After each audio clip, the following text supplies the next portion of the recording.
Lake Mead's dramatically decreased water level has brought concerns about climate change, water consumption, and drought conditions in the Southwest.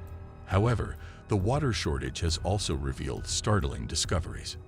How is it related to the Rapture?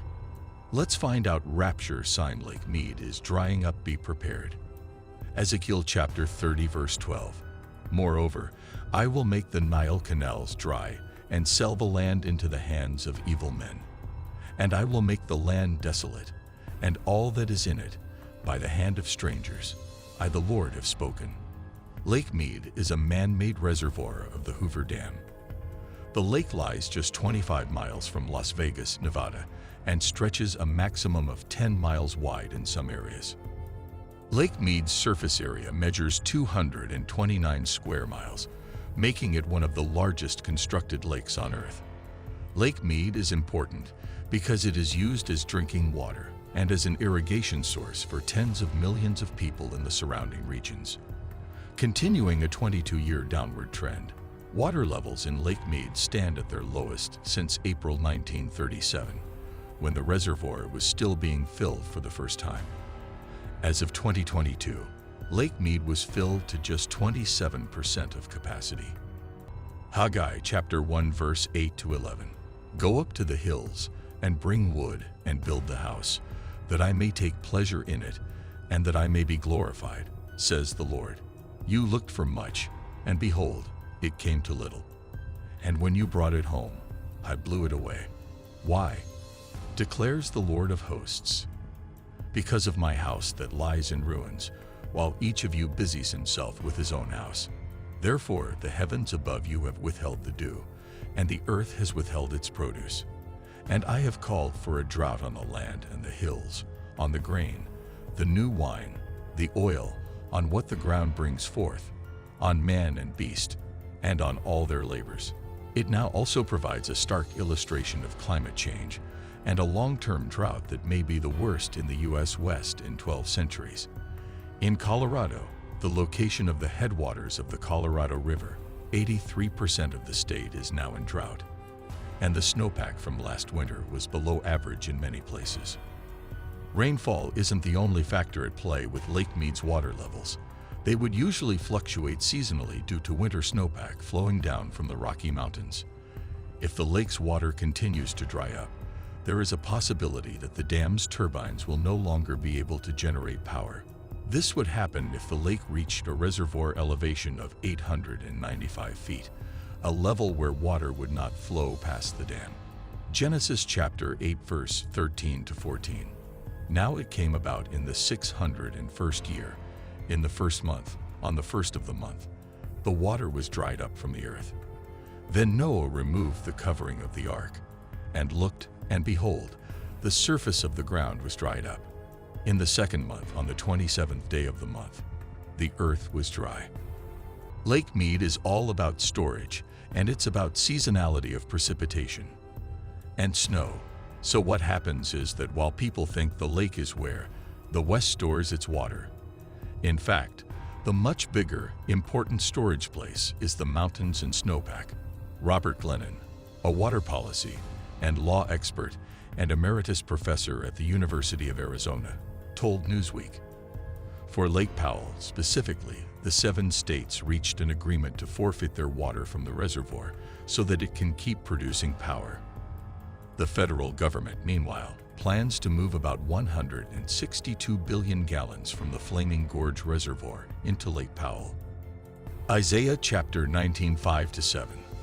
The waters from the sea will dry up, and the river will be parched and dry. The canals will emit a stench. The streams of Egypt will thin out and dry up. The reeds and rushes will rot away. The bulrushes by the Nile, by the edge of the Nile, and all the sown fields by the Nile will become dry, be driven away, and be no more. Loss of power from Glen Canyon Dam during a season when energy consumption typically increases, like the summer, could destabilize the surrounding power grid, according to a report by the energy watchdog group NERC. News of the discoveries, as well as the exposure of artifacts, such as a World War, the Second Era landing craft, have catapulted the reservoir's water shortage to national attention and attracted a motley collection of amateur treasure hunters, YouTube explorers, and intrigued visitors hoping to spot the relics that now litter the drying lake bed. Joel chapter 1 verse 20, "Even the beasts of the field pant for you, for the water brooks are dried up, and fire has devoured the pastures of the wilderness." Near the busy marinas of Hemingway Harbor, the sunken wreck of a World War II-era Higgins boat has become a more well-known antiquity emerging from the retracting waters.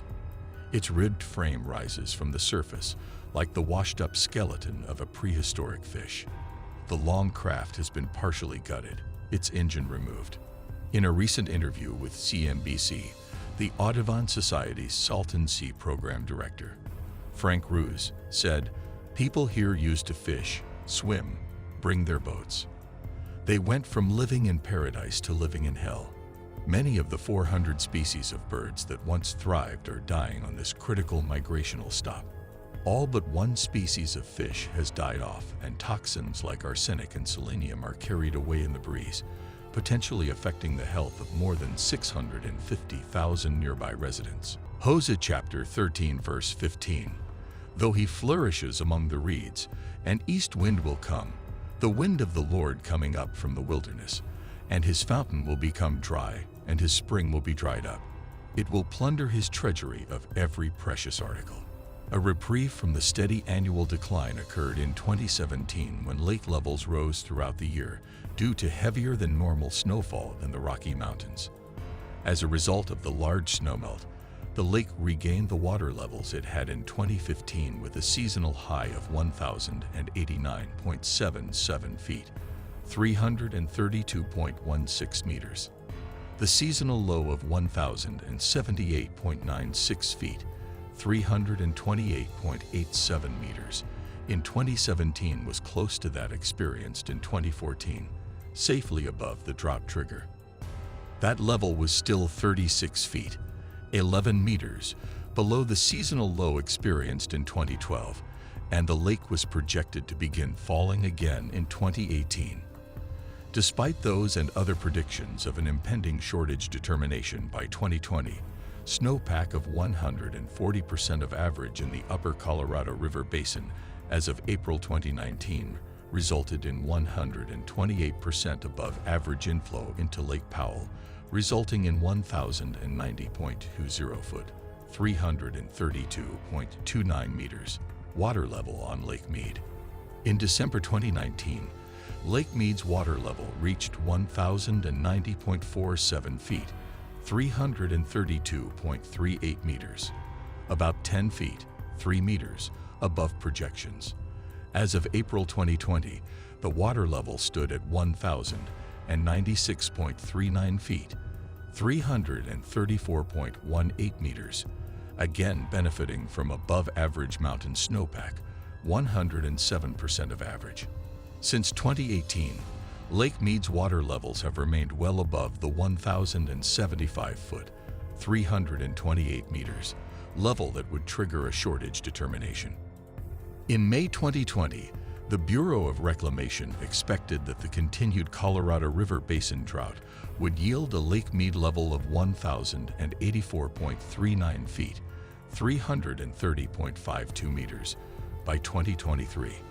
On July 28, 2022, the level was 1,040.58 feet, 317.17 meters, the lowest level since 1937 when the reservoir was initially filled. Some media outlets refer to a dead pool as the point at which a dam no longer has enough water to generate hydroelectricity.